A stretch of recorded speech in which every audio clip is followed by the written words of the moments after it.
तकरीबन पूरी दुनिया में ये ट्रेंड पाया जाता है कि जब कोई चीज़ बहुत ज़्यादा चल जाती है, उसके कंज्यूमर्स बहुत ज़्यादा हो जाते हैं, वो अपनी मार्केट में एक जगह बना लेती है, तो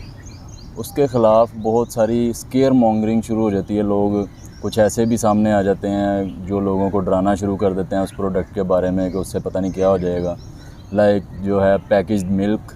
जो डब्बे वाला दूध आया तो उसके बारे में क्या क्या बातें हुई, जो टी वाइटनर आए, जो कभी वैक्सीन आप देख लें कि जब शुरू में लोग वैक्सीन नहीं लगवाते थे, पता नहीं क्या क्या कत्लेआम शुरू हो जाता था वैक्सीन के नाम पे। अब हम लोग भाग भाग के जाते हैं वैक्सीन लगवाने। स्टिंग बोतल, कोल्ड ड्रिंक, सोडा, ये वो सब कुछ जब भी आया, जब इसने अपनी कंज्यूमरशिप बनानी शुरू की बहुत ज़्यादा, एकदम जब ये फैल गया बिज़नेस इनका, तो इनके बारे में बहुत सारी स्केयर मॉन्गरिंग शुरू हो गई कि ये इससे कोई कैंसर हो जाता है, ये बोतलों से ये हो जाता है, वो हो जाता है। तो लेकिन आज तक मुझे बताएं कि कितने लोग हैं जो सोडा पीने से मर गए हैं, जिनको सोडा पीने से कैंसर हो गया है, या कितने लोगों ने पीना छोड़ दिया है, या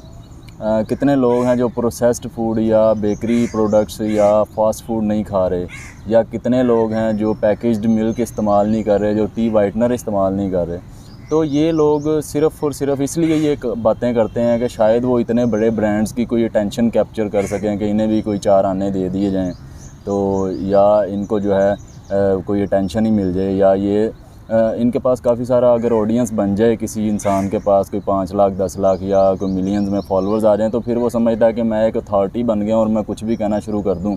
अपने आप को वो एनालिस्ट और अपने आप को रिसर्चर और अपने आप को सही वो कंक्लूजन निकाल के तो वो सारा कुछ फ़ैसला कर रहा होता है। तो ये नहीं देखता कि इस चीज़ को कहाँ कहाँ से अप्रूवल मिल गई होती है, और हम इंसान एज अ ह्यूमन एक दूसरे से इन्फ्लुएंस हो रहे होते हैं, और जैसे ही अपीयरेंस हमारी चेंज होती है हम उस तरह इन्फ्लुएंस भी चेंज होती है। अगर मैं एक एब्स की एक्सरसाइज बताऊं कि इससे आपका पेट का फ़ैट चला जाएगा, एक स्मार्ट सा बंदा अगर ये बात करे तो उस पर कोई ज़्यादा यकीन नहीं करेगा। इसी तरह एक एब्स बनने में एक लड़का आ जाता है कैमरे पे और वो बताता है जी आप ये एक्सरसाइज करें आपका पेट का फ़ैट उड़ जाएगा, तो सारे लोग उस पर यकीन करेंगे क्योंकि उसकी अपीयरेंस ऐसी है। अब यही अगर एक बात मैं वैसे ही बैठ के कर रहा हूँ, एक बात मैं डॉक्टर का कोट पहन के करूँ, या मेरे गले में वो हेडफोन लगा हो, तो फिर आप कहेंगे जी ये तो डॉक्टर है, ये कोई बड़ी अच्छी बात कर रहा है, चाहे मैं कुछ भी बोलता जाऊँ। और अगर मैं अपने आप को साइंटिस्ट बता के मैं कोई बात करना शुरू कर दूँ तो वो लोग और ज़्यादा इन्फ्लुएंस होंगे कि इससे ज़्यादा कौन जान सकता है। तो इस चीज़ को फैक्ट चेक कौन करेगा? तो ये बात मैं आर्टिफिशियल स्वीटनर्स के हवाले से कर रहा हूँ कि आर्टिफिशियल स्वीटनर जो ख़ास तौर पे एस्पार्टेम, स्पेसिफ़िकली मैं एस्पार्टेम पे बात कर रहा हूँ कि एस्पार्टेम जो है 1965 में मतलब एक्सीडेंटली एक किसी ने इन्वेंट की या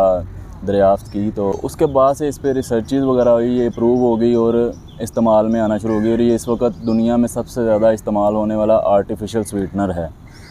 तो अगर कोई शख्स कैलोरिक रिस्ट्रिक्ट डाइट पे है, तो अगर वो एक सोडा उसको इतना ज़्यादा पसंद है, उसको कोक इतनी ज़्यादा पसंद है कि वो छोड़ नहीं सकता, अगर वो छोड़ता है उसको बहुत ज़्यादा क्रेविंग होती है, तो उसमें क्या हर्ज है कि अगर वो दिन में 1 लीटर 1.5 लीटर बोतल पी रहा है, तो वो यही चीज़ सेम टेस्ट के साथ सेम प्राइस में अगर वो 0 कैलोरी में उसे मिल जाए और उसका कोई नुकसान भी ना हो, तो उससे इन लोगों को क्या तकलीफ़ है। तो ये लोग ज़्यादातर इस चीज़ को एस्पार्टेम को जो है मिला रहे होते हैं कि ये कैंसर का बाइस बन रही है, या ये कोई आपके गट बैक्टीरिया आपके पेट में कोई गैरत के जरासीम जो हैं उनको मार देती है जाके। तो ऐसी कोई बात नहीं है। ये एस्पार्टेम जो दुनिया की सबसे बड़ी अथॉरिटी मानी जाती है, FDA फूड की जो रेगुलेशन और क्वालिटी चेक वगैरह के हवाले से, उससे अप्रूव्ड है। उसके अलावा कोई 50 किस्म की दूसरी अथॉरिटीज़ हैं, उससे अप्रूव्ड है। कैंसर के साथ इसको लिंक किया जाता है, इसको गट बैक्टीरिया के साथ लिंक किया जाता है। तो ये सब टेस्ट कैंसर से रिलेटेड जो बड़ी दुनिया की सबसे बड़ी ऑर्गेनाइजेशंस हैं, ये वहाँ से पास्ड है। तो गट बैक्टीरिया के साथ भी इसका कोई ऐसा लिंक साबित नहीं हुआ। ये इतनी जल्दी प्रोसेस हो जाती है क्योंकि ये तकरीबन 0 कैलोरी होती है, तो इतनी जल्दी ये बॉडी में से निकल जाती है कि इतना टाइम ही नहीं मिलता कि ये गट बैक्टीरिया के साथ कुछ कर सके। और इसको हाई डोजेज़ के साथ भी इसको टेस्ट किया गया कि अगर कोई दिन में पीता है तो उसके साथ भी ये इतनी जल्दी प्रोसेस हो कि ये वाटर की तरह निकल जाता है कि इसका कोई लिंक साबित नहीं हो सका। लेकिन इसकी लिमिट उन्होंने FDA ने रखी है कि आप 18 से 20 कैन अगर आप पी रहे हैं, या कौन पी सकता है, 1-2 गिलास से ज़्यादा लोग पीते हैं। तो अगर आप इतने 18-20 गिलास से नीचे पी रहे हैं तो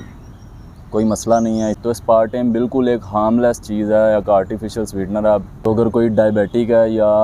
कोई रिस्ट्रिक्टेड डाइट पे है और वो इस चीज़ को ऐड करता है डाइट में, तो किसी किस्म का कोई नुकसान नहीं है। किसी चीज़ पर रिसर्च करें, पहले उसको स्टडी करें, उसके बाद कोई बात करें। अपने आप को आप अथॉरिटी बना के कंक्लूजन निकाल के पेश ना कर दें। ये देखें कि कितने लोग आज तक मर गए हैं या कितनों को कैंसर हो गया, कितनों के पेट के गैरत के जरासीम मर गए हैं अस्पार्टेम की वजह से। पूरी दुनिया में सबसे ज़्यादा यूज़ होने वाला आर्टिफिशियल स्वीटनर है और कोई आज तक एक भी स्टडी में इसका कोई इस तरह का जो है वो सामने नहीं आया साइड इफ़ेक्ट। तो डिस्क्रिप्शन में मैं उन सारी ऑर्गेनाइजेशन, सारी अथॉरिटीज़ और सारी जो रिसर्चेज़, इनकी सेफ डोजेज़, गट बैक्टीरिया के साथ ये क्या करता है, इसकी हिस्ट्री, कैंसर ऑर्गेनाइजेशन जो है, जो इसकी अथॉरिटी कैंसर वगैरह से रिलेटेड रिसर्च करती है कि कौन सी चीज़ें इसके साथ लिंक कर सकती हैं, वो उनकी रिसर्च, FDA की और दूसरी जो फूड अथॉरिटीज़ हैं उनके मैं लिंक दे रहा हूँ अपनी डिस्क्रिप्शन में। तो आप अगर मज़ीद इस चीज़ को कंफर्म करना चाहें तो कर सकते हैं।